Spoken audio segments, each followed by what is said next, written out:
Hi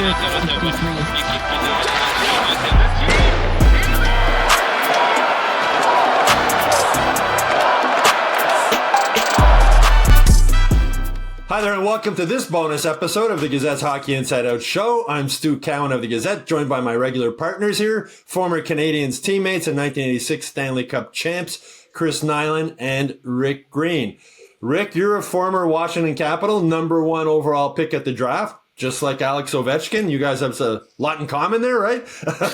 What impresses you most about what Ovechkin's been able to do this season at age 39?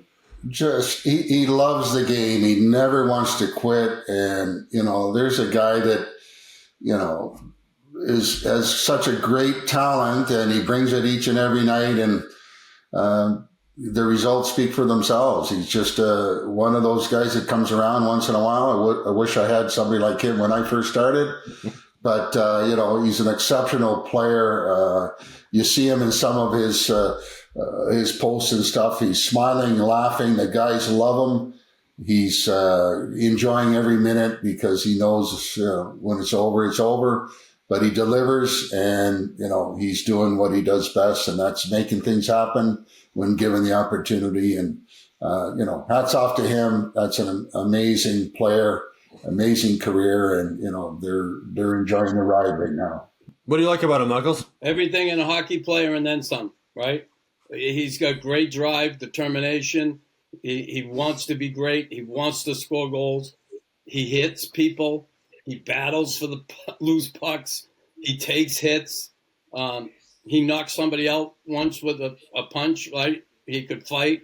Fetchnikov there, he fought him in Carolina, knocked him out with one punch. When you get 39, never mind 39, when you get 34, it gets pretty tough on you. And you know what really gets tough? Mentally. To go out there every night and perform and get it done every night. Go out there and pay the price every night. And that's what he does. The guy has a lot of backbone, great leader for his team. Ovi, look at the evolution. We all thought he was a coach killer at the beginning, right? He evolved, and he could always score goals, but he evolved as a team player.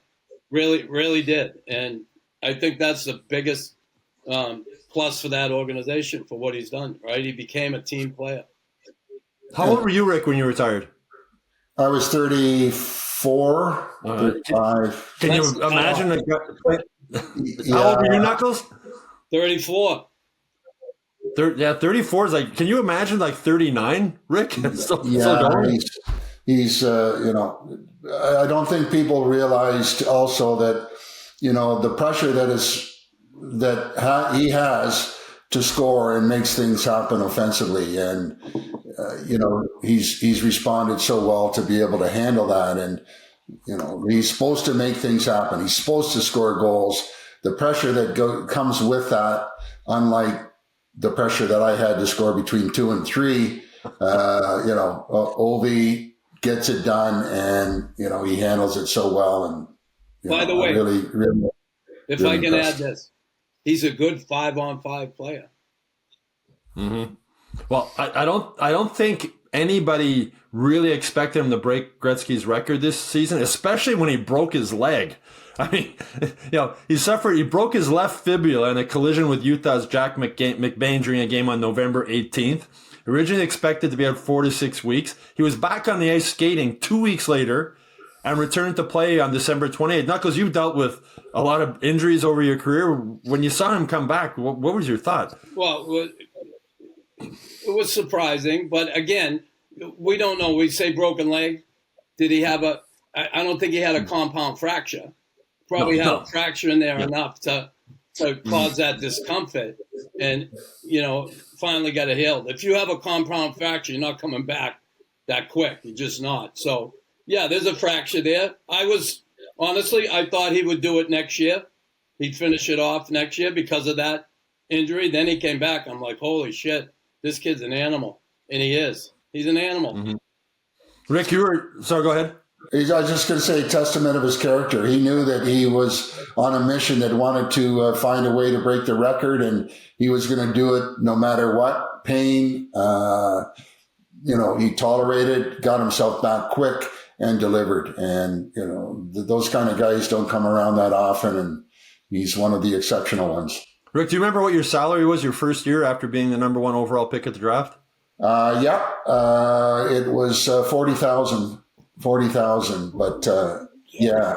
But they spoiled me with a $75,000 signing bonus, and that was huge. I died and went to heaven when I went back to high school with my new Corvette that I spent $8,000 for. Well, Knuckles, Ovechkin signed in 2008. He signed a 13-year, $124 million contract. But it's one of those. He's one of the rare exceptions for one of those ridiculous contracts that he played it out and he got another contract. I mean, you think of Carey Price and Shea Weber, who's still being paid now with their contracts, even though they're gone. Obviously, it's money. It's more than just money with him, right? Like some guys might just pack it in after getting all that cash. Yeah, no, he's a true hockey player. He is. The guy, he loves the game.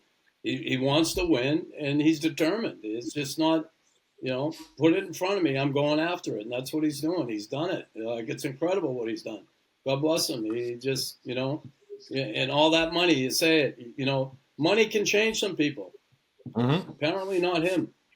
Yeah, he scores, Rick, from that same spot all the time. As a former defenseman, former defense coach, does it amaze you that you know what he's going to do, you know where he's going to be, and they still can't stop him? He kind of reminds me of, I remember watching Brett Hull in practice one time, and every time he was, shooting 100 pucks, the placement of where the pucks were going were either just inside the post or they missed the net. And Ovechkin has that knack of understanding, goalie position and weaknesses, and he rips that puck so hard and to the places where the goalie gets, caught off guard, if you will. And he consistently does it.